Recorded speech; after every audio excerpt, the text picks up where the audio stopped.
Okay, good evening, everyone, and welcome to the regular council meeting of May 27th. I'll call a meeting to order. First of all, under presentations, we have none this evening. Adoption of the agenda. Could I have a motion, please, to adopt the agenda as presented? Councillor Moore, thank you. Councillor Froba, any questions? All in favor? Carried. Next, could I have a motion, please, to adopt the minutes of the council meeting held on May 6th, 2019? Councillor Yanish, seconded by Councillor Nibbs. Any questions? All in favor? Carried. Thank you. Next, under original communications, delegations, and petitions, we have the Southeast Transportation and Planning Committee minutes. Could we have a motion, please, to accept those of minutes of April 23rd? Councillor Hofford, seconded by Councillor Vroba. Any questions? All in favor? Councillor Moore, would you like to add anything from that meeting, please? Thank you, Your Worship. Well, at the present, we are reviewing all of the right-of-ways, and I don't think I talked about this before. The right-of-ways, the signage, everything to do with safety, because of the accident last fall. And each of our job is to report any lights that might be out, any signs that may be down, any bridges that don't look safe from our view, and then we report it and it gets onto a schedule that gets looked after pretty much immediately. And tomorrow at the meeting in Carlisle, we're going to have Steve Peterson and Your Worship, we had met with them down in Kenmare. Yourself, and so he's coming up to talk about the traffic on 52, how it's really picked up speed in the last short while, and he talks about how many truckers take the shortcut from Halifax to Vancouver using North Dakota, using that too, and 52. So they're approaching all the people that businesses and farmers that are on that particular stretch of highway to see how they can move forward to having a 4-lane. They probably would settle for passing lanes, but they were really hoping that we would have got 4-lane and they'd be quicker to tie onto it. But they're just saying that that is a shortcut. That's the preferred route from the East Coast to the West Coast. That's where they all come down, and so there was quite a write-up they sent with us. But he's coming to our meeting tomorrow at Carlisle, so we'll just see how far, because he's, as you know, he's bound and determined this is going to happen in his lifetime. Yeah, he's on the Kanaka board with me, and he's the driving force on that board, and thank God he is, because otherwise that would have died years ago. Just passed away. So, so I'll have a better report next time as to where they're at and what they plan to do. And I know they wanted some representation other than just ourselves, and let the people know that this is something really, really worthwhile doing. And they've been working on it for as long as we worked on Rafferty Dam. Yes. And without, like you say, without it proceeding, it will not happen. So. And like you say, I think Councillor Moore, although they would like 4-lane all the way, they'll probably end up with passing lanes like we did, and which will still be advantageous. Oh, for sure. And if you remember, they were talking about how many accidents happen on just from Estevan North Portal to Minot, which we don't hear about here, but they're mostly to do with farm trucks and heavy trucks not stopping for coming onto the main road. So that's all I got to report today.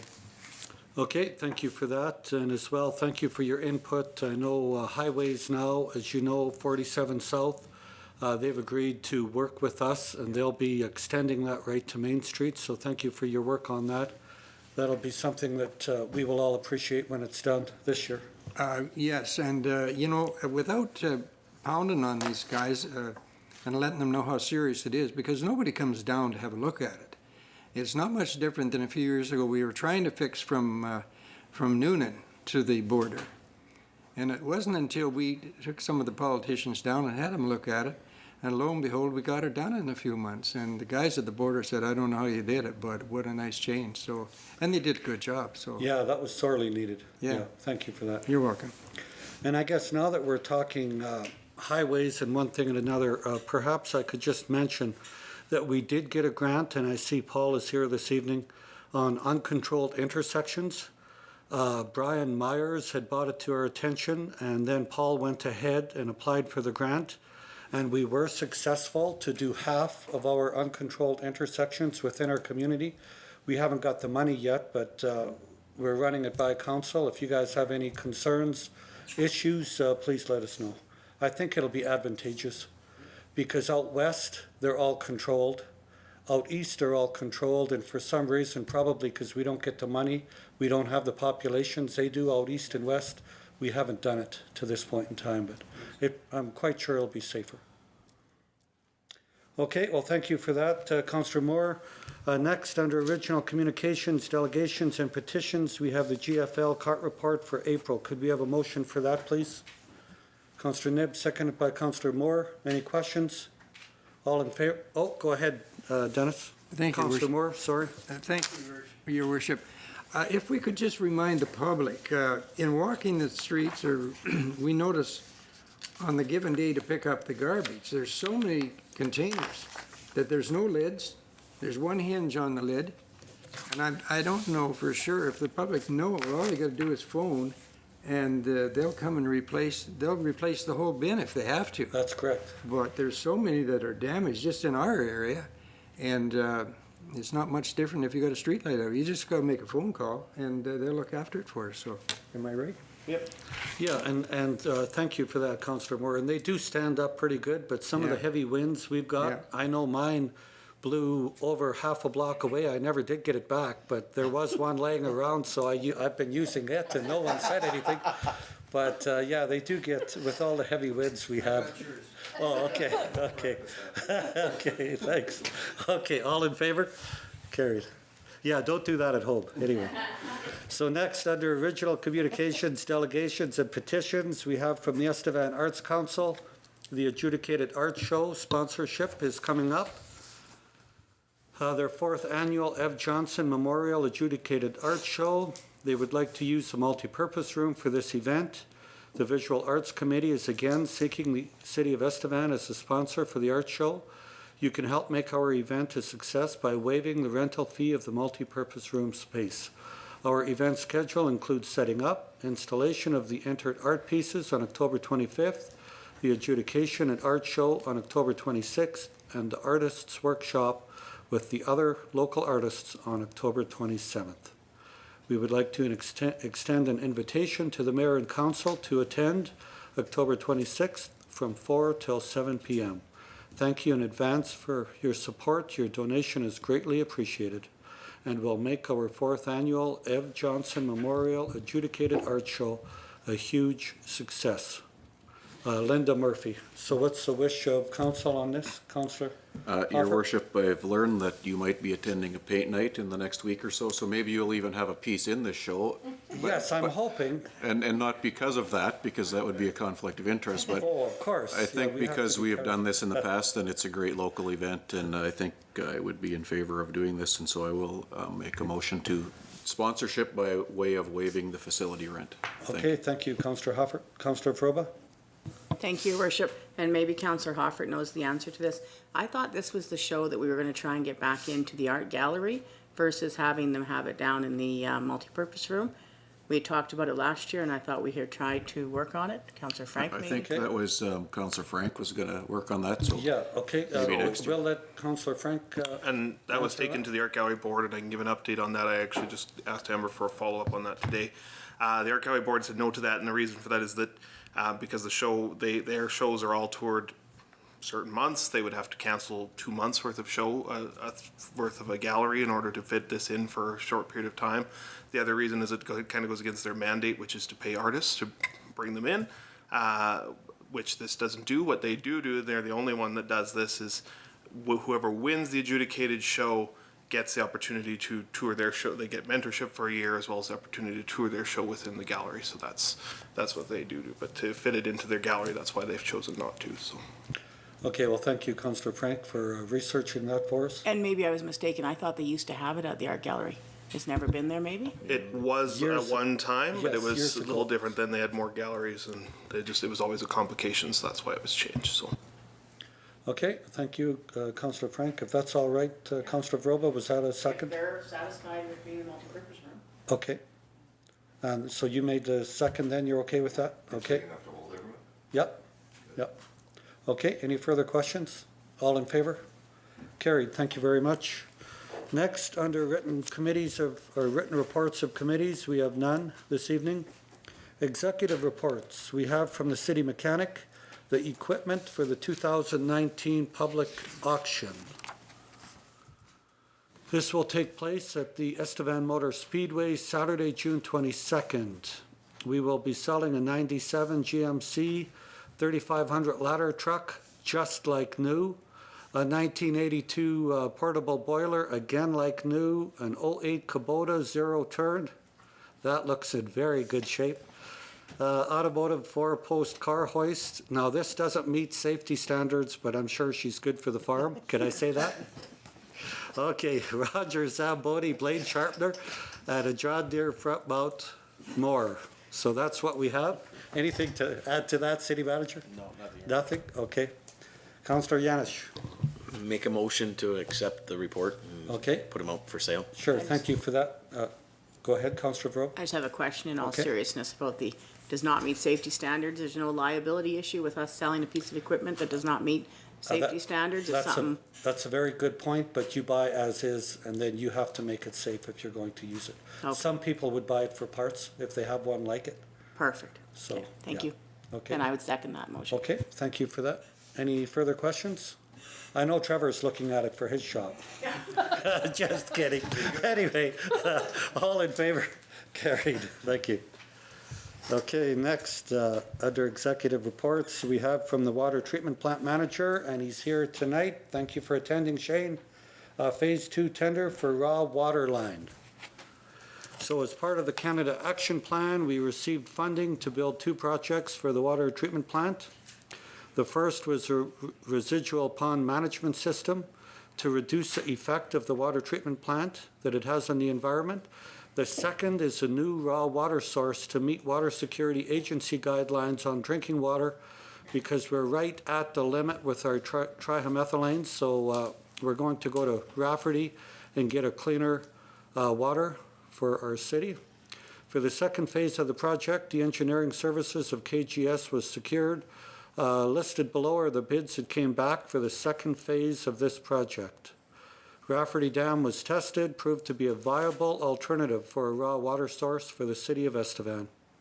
Several locations at Rafferty Dam were tested on quality, feasibility, and environmental impact for the new raw water source. To transport Rafferty water to the water treatment plant for treatment, an intake, pump house, and 14-kilometer raw water line will need to be constructed. The construction of the raw water line, intake, and pump house building will have to be done between September and March. This timetable was outlined and approved by the Saskatchewan Ministry of the Environment.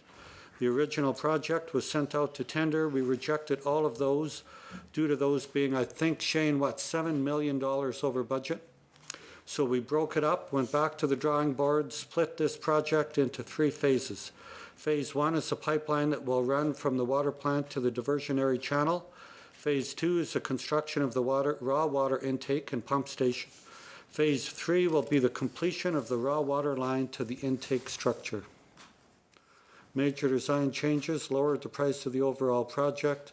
Phase 2 of the project consists of installation of a raw water intake pump house, security around the structure, and a gravel road. All of this will be completed under environmental approval for the winter season. Tender was sent out. All bids were opened on March 16th, 19. We used 2 criteria when figuring out valid tenders. The first is the qualifications of the company. This is done by a pass or fail system based on qualifications sent by the company on tender opening. The second is by price. Please see price breakdown report done by KGS of the bids. Process is outlined in our tender package and was approved by the provincial and federal government, who are partners with us in this project, 1/3, 1/3, 1/3. We had only 2 companies send back tenders due to the complexity of the intake. So with the recommendations, with the criteria of the tendering process, I would recommend the tender be awarded to Greenfield Construction for $6,062,803.80. This price does not include contingency or taxes. This is higher than estimated for Phase 2 of the project, but is lower than the rejected tenders of when the project was originally tendered. So, Kane, do you have anything else to add?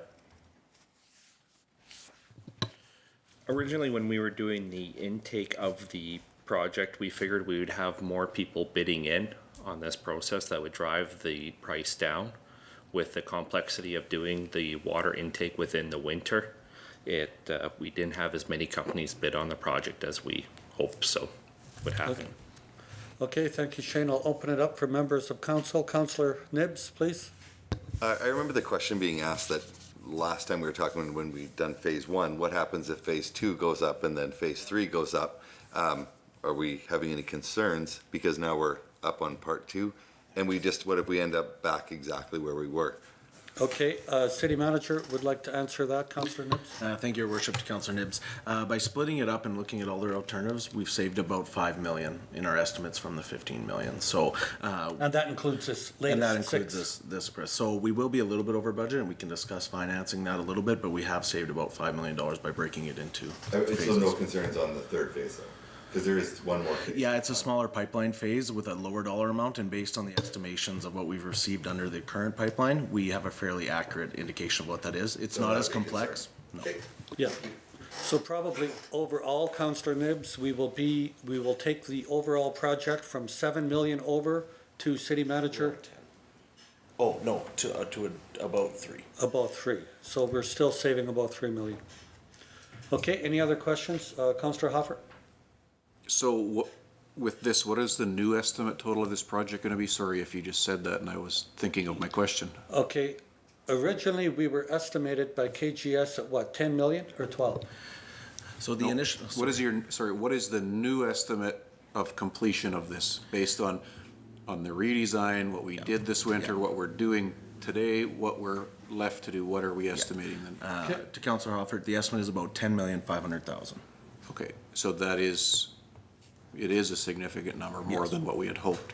Now, and I just trying to understand your comment that because of the bidding in the inclement weather, what does that have to do with this portion of the project? Is this gonna wait until inclement weather, or this part has to wait until winter as well? Yeah, this part has to wait to the winter for environmental reasons, as for nesting seasons and that sort of stuff, and has to be done before fish spawning.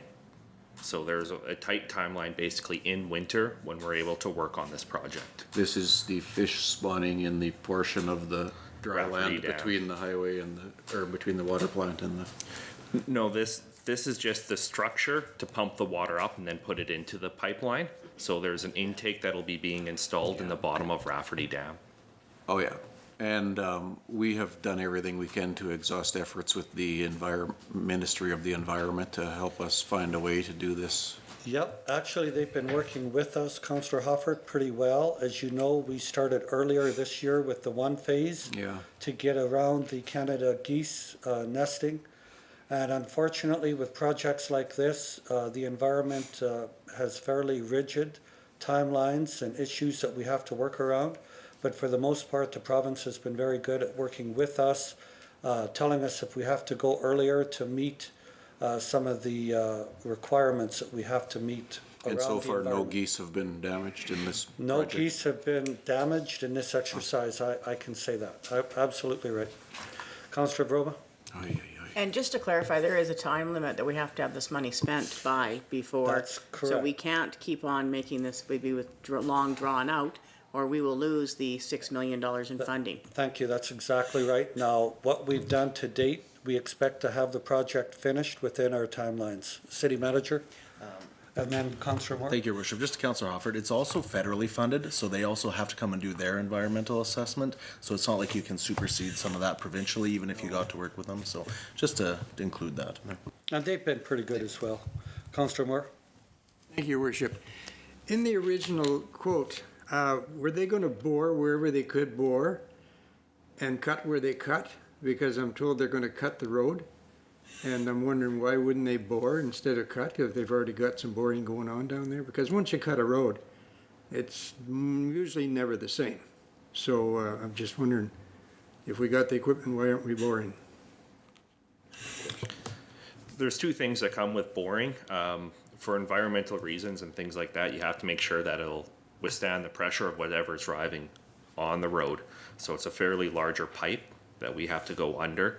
And when the project was designed, it was made to go across roads to save costs on the pipe material because it's a larger pipe needed, as well as with our last tender, we sent it out, it's $230 a meter to open cut and about $780 per meter to bore.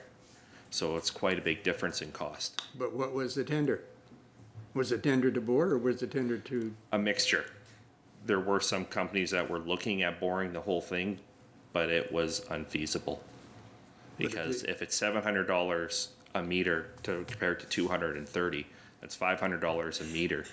When you're looking to do 6.2 kilometers. Even when we had the floods here, we didn't cut any roads that we thought of doing because it just didn't make sense to cut the road. But if that's the difference, I just wondered, what was the quote? Was the quote including to bore it, or was the quote including to go over top?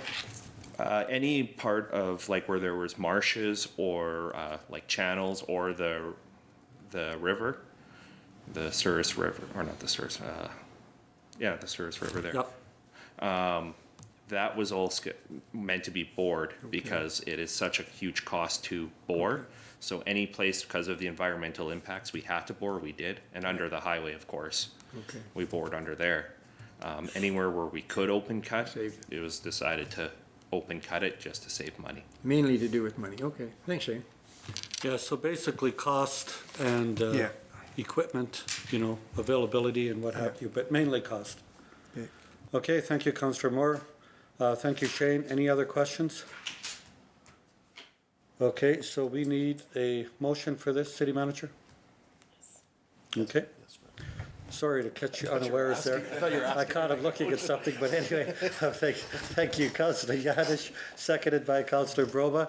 Any further questions? If not, all in favor? Carried. Next, under introduction of bylaws, we have bylaw 2019-2014 to fix the rate of taxation. This evening we'll give first, second, and third reading. City Manager, did you have anything you wanted to add to that? Nothing, Your Worship. Nothing? Okay. Councillor Hoffert? Thank you, Your Worship. I asked for this to be tabled at the last meeting to dig up some new information on potential ways to mitigate some of the really severe swings we've seen in taxation.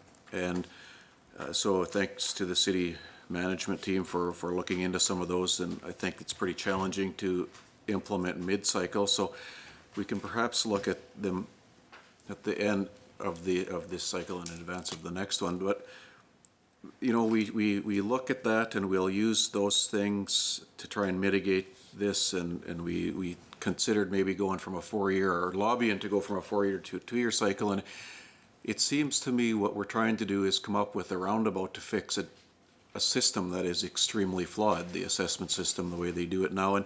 And I think maybe what I have a thought is that we should try another tactic with the province. Maybe you could take it to the mayor's caucus, to the suit, wherever we can go to talk about this, is to fix what is this flawed system. And really apparent in a community like ours that has ebbs and flows in the economy is the income approach that they add to the already complicated assessment formulas. And when the fair value assessments were first implemented about 20 years ago, they started being close to just that. It was assessed based on construction values, land values, significant issues in the building, different features, different qualities of construction, number of utilities, things that made sense that when someone walked into the assessor's office, whether it was in a city or an RM where I used to work, you could explain it to them and they would understand it. And there was, it seemed to be good.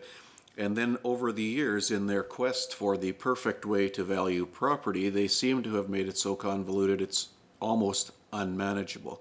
Unmanageable in if, in terms of it's hard to explain to anyone. I don't know how anyone in our office would properly explain the assessment to someone.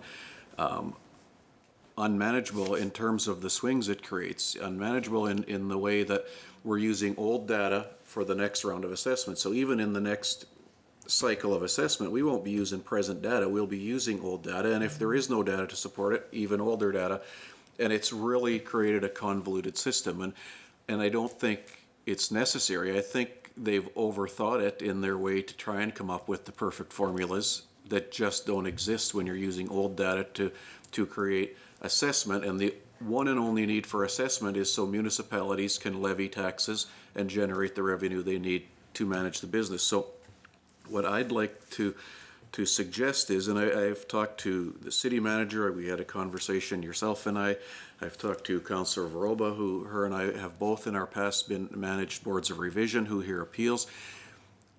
I think there might be an ability to convince SAMA to maybe take a step backwards and realize this is flawed and that it can't be well received even by them. I mean, the number of appeals that they have today has got to have gone up substantially over what it was when they first implemented this fair value system. There are companies that have formed just to have a commercial business to appeal businesses' assessments and people's assessment. That's how many appeals there are, and that's how crazy this whole system has gone. It's got totally away from the intent. So I'd like to look into a potential lobby effort that would take a step back, go back to the fair value assessment, take out the income approach. If someone's business is providing data that they've gone through some good years and have been able to rent their place for substantial dollars, they're already paying corporate income tax on that income. They don't need to have the income approach applied to their property taxes. I don't think it has any business in municipal taxes. So I'd like to, I think a little bit more research has been done needs to be done from our end before we can take this, but I'd like us to consider doing a lobby effort, or maybe schedule some meetings with SAMA and the ministry or the ministers responsible for SAMA, maybe even the premier. In a community like ours, this is significant because of the ebbs and flows, and in some it might not matter, which would lead me to believe it shouldn't be a big deal for them if we go this way. I think it creates an unfair system. I think getting back to an assessment based on a fair value formula that is it's manageable, it's explainable, it's defensible, it's really what is needed, and it provides the tool. The one and only need for assessment is to allow cities and towns and RMs to apply their mill rates to generate their revenue. We will still have the ability to do that. Business will have a more predictable, more budgetable, an assessment that is meaningful to them.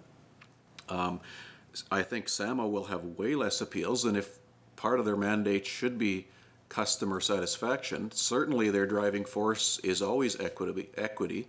This creates an equitable system. A building with a fair value should be the same right across the province. It shouldn't have to be extremely higher assessment because it's operating in Estevan that happens to have gone through a busy cycle where they can achieve more rent. It should not be a factor in that. I think there would be less appeals.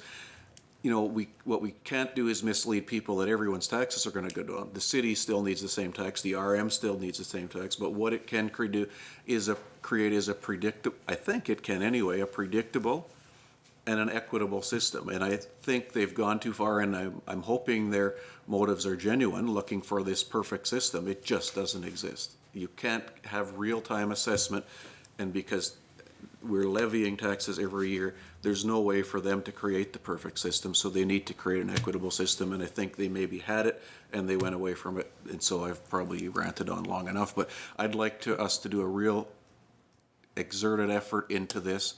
I've talked to Jeff about it, city manager, earlier since the last meeting, and try and cause some logic to be entered back into the system. Thank you. Okay. Thank you, Councillor Hoffert. Yes, we're planning on doing some modeling, and absolutely we can get SAMA involved.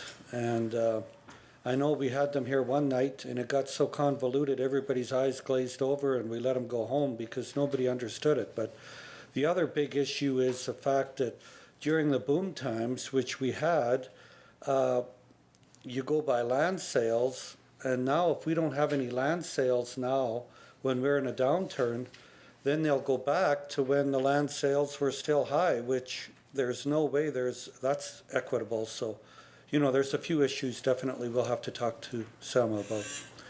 So thank you, Councillor Hoffert, but moving on then, we'll need a motion for the first reading to fix the rate of taxation. Thank you. Councillor Yanish, seconded by Councillor Frank. All in favor? Next, we'll go to bylaw 2019-2014 to fix the rate of taxation, second reading. Do we have a motion for that? Thank you. Councillor Frank, Councillor Moore. Any further questions? If not, all in favor? Thank you. And finally, bylaw 2019. Study has to be waived.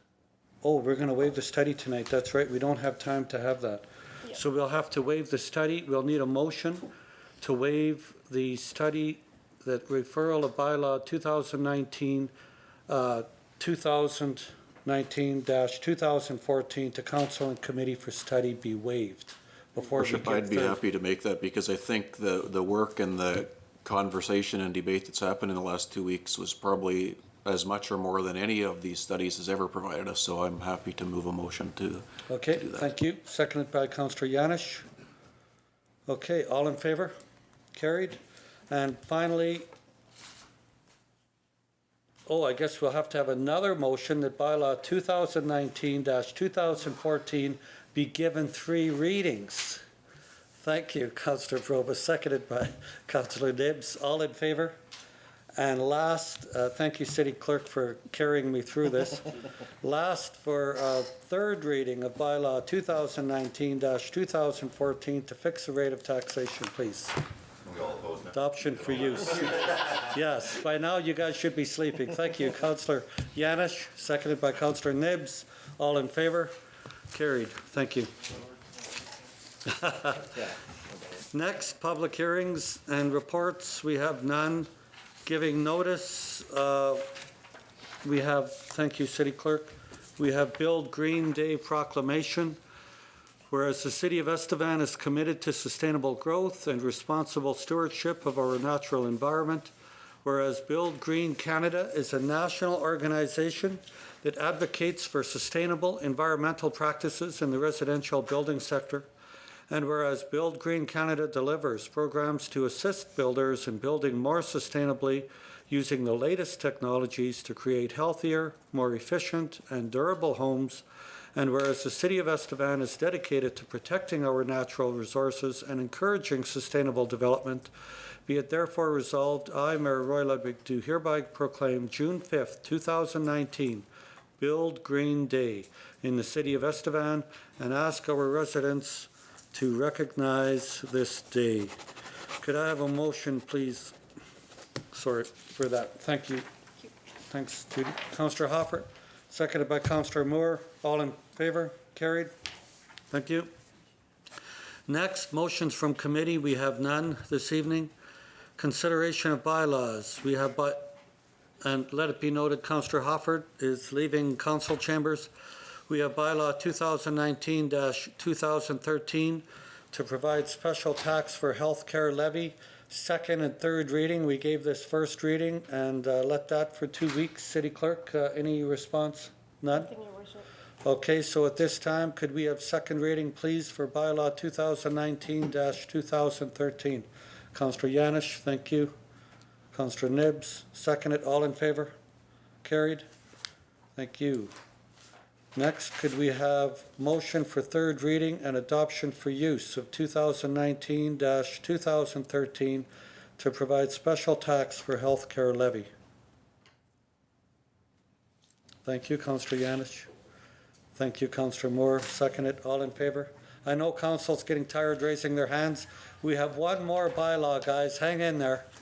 We have bylaw 2019. And Trudy, would you mind please letting Councillor Hoffert back in? He can sit for this. bylaw 2019-2015 to provide special tax for library levy. We'll give that second and third reading. Could we have a motion for second reading, please? Thank you, Councillor Broba. Seconded by Councillor Frank. All in favor? Carried. Thank you. Now for third reading and adoption for use of bylaw 2019-2015 to provide special tax for library levy. Councillor Hofford's not moving. Okay, thank you. We have Councillor Nibbs has his back, seconded by Councillor Moore. Okay, all in favor, carried. Thank you. And we go to inquiries. Councillor Hofford. Thank you. That's why I wasn't moving. I was busy thinking of what I could say now. Okay. Just a couple of appreciation events. On Friday, I had the good fortune to go to Creighton Lodge to recognize the retirement of Judy Pratt, along with Councillor Moore, who was there, and of course Councillor Varoba, who has been Judy Pratt's sidekick and partner at Creighton Lodge in the, I would say, the resurrection project of Creighton Lodge that started some 9 years ago. It's hard to believe it was that long ago, but Judy and Shelley moved in and really revitalized the place, and I just wanted to congratulate Judy on a, though a short, a very productive 9 years career at Creighton Lodge, and she's done an amazing job there, so I wanted to congratulate her. Absolutely. Thank you, Councillor Hofford, and may Judy have a long and happy retirement. And what are you going to do, Shelley, for a replacement? You guys did great things over there, but now your sidekick is gone. Where do we go from here? Well, actually, we decided instead of having another person help to manage the building, we put the money into the actual on-the-floor staffing. So, so we Good for you. You're going to shoulder the load? I'll shoulder the load and get more frontline staff in there, and then the residents benefit from that. Okay, usually at this point in time, we give you a loftier title, so you work harder with less pay. Is that not? Yes, and that's. Is that about what's going to happen? Okay. Yeah, and then we'll reassess it in a year, and if not, if we feel there's a need, then we'll delegate that again to some of the current staff. A lot of them have been with us for 9 years, so we feel they're confident. I'm confident that they're capable of doing many more duties, so we'll redisperse them where needed be. Okay, super. Yeah, you guys do a great job there. Nothing but good things. Sounds like Judy is going to become a volunteer now, so she'll likely be there more than charity. Same thing for no pay. She's volunteer. Okay. Yeah, she volunteers every Thursday for the sing-song. Okay, good for her. The other thing, Your Worship, is I think you'll be there, but tomorrow at St. Joseph's Hospital, there will be a recognition ceremony and a plaque unveiling to honor the service of Doug Third to our community. Awesome.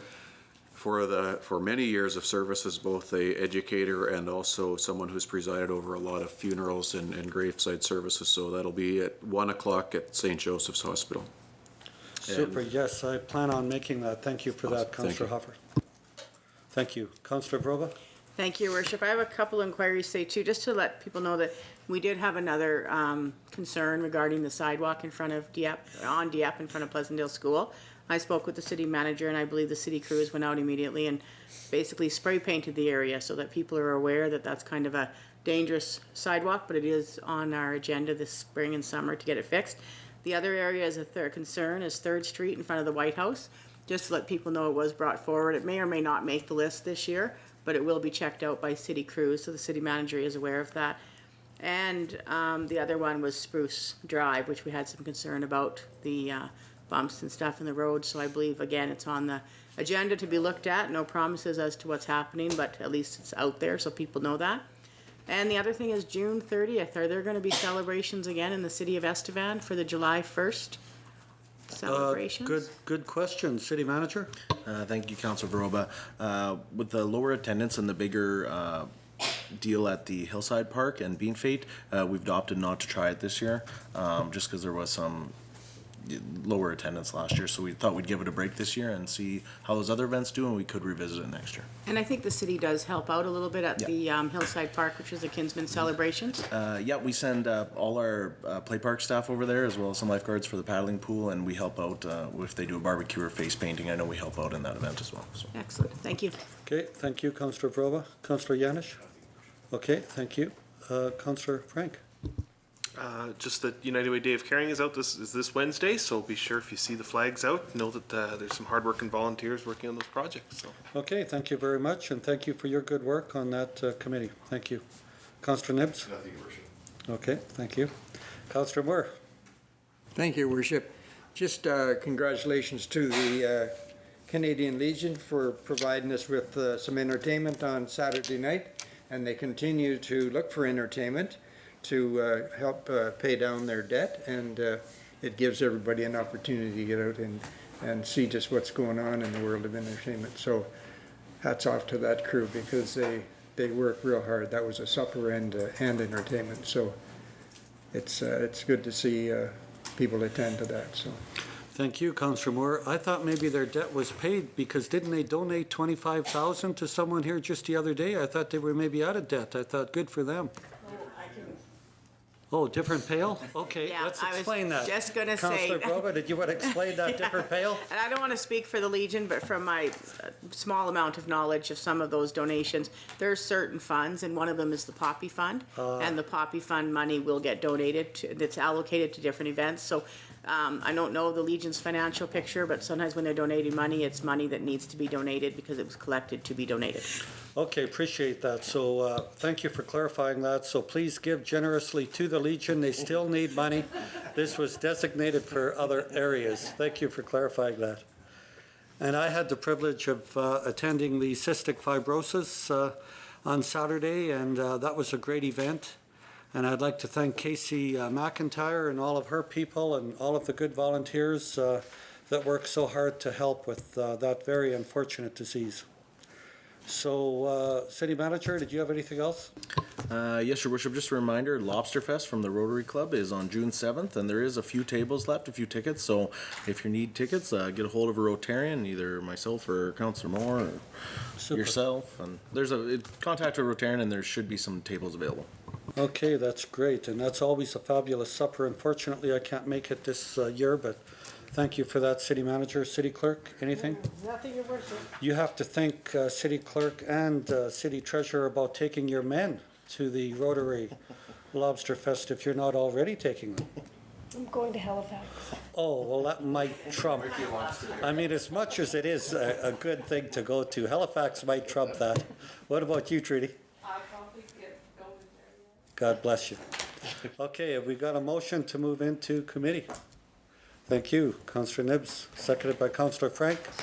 All in favor? Carried. Thank you and good evening.